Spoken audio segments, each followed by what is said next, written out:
After a couple of wins, the Buccaneers look like they might just be hitting their stride, so the real question is it time to start believing in the Buccaneers again? Perfect.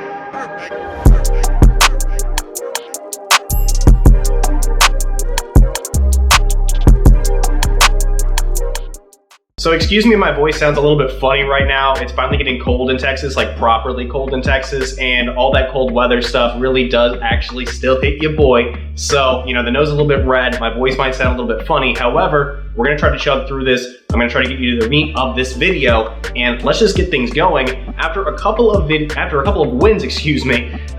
the Tampa Bay Buccaneers in a row now, they're back to first place in the NFC South, and Tom Brady and company have, again, just couple of wins together, but getting back on the top of the division is a pretty big deal. But looking around the rest of the conference, let's take a look at a little bit of the bigger picture here.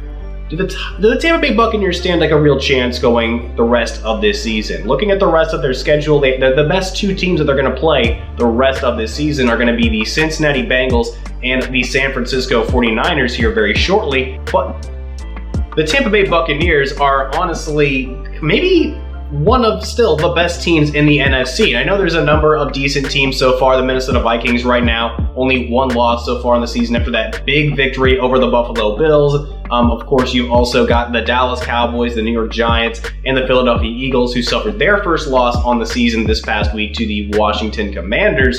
But of all those teams, I still think Tampa Bay, with Tom Brady at the helm, has a real chance to still win the conference. It looks like each one of the teams left in the NFC still has some flaws, still has some holes, and still has some things that, if you match things up one way or the other, the Tampa Bay Buccaneers have a very strong defense. They still have a lot of playmakers, and at the end of the day, the guy you never want to count against in Tom Brady is still quarterbacking these Tampa Bay Buccaneers. So, the real conversation here is, do they have a real chance in the NFC? I absolutely think yes they do. Even with the issues along the offensive line, even with Tom Brady being pressured a lot, even with the inconsistency, of course, on the ground game, I still think these Tampa Bay Buccaneers have just as good of a chance as anybody in this NFC championship playoff race. Because again, coming out of a weak division and looking around the rest of the NFC, going up against Kirk Cousins, I'd take Tom Brady. Going up against Jalen Hurts, track record so far has leaned Tom Brady, even with an explosive Philadelphia Eagles offense. No disrespect, but it's Tom Brady. Dak Prescott, give me Brady. Looking around, Jimmy Garoppolo, I'd take Brady over Jimmy Garoppolo. Looking around the rest of the NFC, there are no quarterbacks in the conference that right now I think Tom Brady still can't beat. Teams that I still think the Tampa Bay Buccaneers can't compete with and at least go the full 60 minutes swinging back and forth with. And when it comes to playoff time, when it comes to the playoff pressure, when it comes to the lights being on, moment is at its brightest, and you need somebody to come through and clutch a victory for you.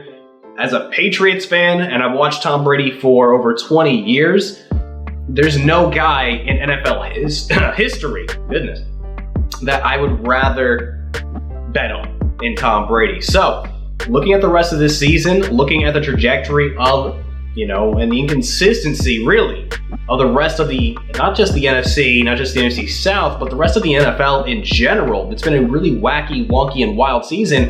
If there's going to be one constant that remains at the end of all of this, it could very well be Tom Brady. Sliding from that right into fantasy football talk, 3 players or 3 pickups I think you might need to consider going into this week. Starting things off with the Saints defense, going up the Los Angeles Rams, who are not going to have Cooper Kupp, suffered a high ankle sprain this past week. I think they're going to be incredibly vulnerable. It's going to mean that Stafford's going to be forced to get the ball to other guys, but with a weaker offensive line, a weaker rushing attack, and no number 1 wide receiver, the reigning offensive player of the year in Cooper Kupp, well, the Los Angeles Rams are going to be pretty much stuck against a semi-stiff New Orleans Saints defense that I think, if you're looking for a defense this week, Tampa Bay Buccaneers on bye this week, the Saints defense may be something you should consider. Next man up, by pure volume alone, I'm going to say Allen Robinson for the Los Angeles Rams. Not to say that Allen Robinson's going to put up similar numbers to Cooper Kupp. I had high hopes for Allen Robinson going into this season with the Los Angeles Rams. I still think Allen Robinson is a very talented wide receiver, but Now, Matthew Stafford is going to be forced to throw the ball his way. He's going to be forced to have to get the ball to his playmakers. And Allen Robinson is still a playmaker in my personal opinion. So far, things haven't really worked out for him in that offense. But by sheer volume alone, I think Allen Robinson's going to see the ball a lot more this week. He's going to have a lot more opportunities at catches in general. And they're going to have to scheme him into some open lanes a lot more this week. So if you're looking for a receiver in a pinch, I think Allen Robinson might just be your guy. And finally, Gus Edwards, the running back for the Baltimore Ravens, looks like he could very well be back and healthy this week. And if he is, well, I'm taking Gus Edwards if you absolutely need a running back in your flex spot. Gus Edwards is a touchdown machine when he is on the field. He's really, really good in the red zone. And for a run-first offense that right now is kind of slim in the receiving department, I'm going to think Gus Edwards could be in store for another big week within the Baltimore Ravens offense. Keeping this video short and sweet, but let's move on to our final segment. Let's move on to our picks. Thursday Night Football, Tennessee Titans taking on the Green Bay Packers. Give me the Tennessee Titans in that one. Sunday Football, Chicago Bears taking on the Atlanta Falcons. Give me the Bears in that matchup. Cleveland Browns going into Buffalo to take on the Bills. Buffalo coming off of a couple of bad losses. I don't think it's going to be 3 in a row. Give me the Buffalo Bills. The Philadelphia Eagles taking on Jeff Saturday, and the Indianapolis Colts coming off of a win, but give me the Philadelphia Eagles in that one. New York Jets going into New England. Give me the New England Patriots. Bill Belichick is not going to lose to Zach Wilson.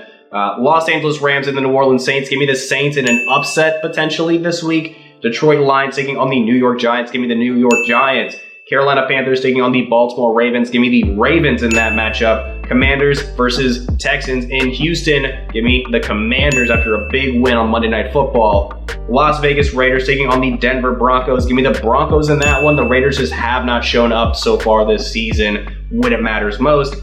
Dallas Cowboys taking on the Minnesota Vikings. This could very well be the game of the week, but give me the Minnesota Vikings right now. Kirk Cousins has all that swagger, honestly. Keep putting chains on him. Keep up the social media. I love to see it. Cincinnati Bengals taking on the Pittsburgh Steelers. Give me the Cincinnati Bengals coming out of their bye week. Sunday Night Football, Kansas City Chiefs taking on the Los Angeles Chargers. Give me the Kansas City Chiefs. And Monday Night Football, San Francisco 49ers taking on the Arizona Cardinals. Give me the 49ers.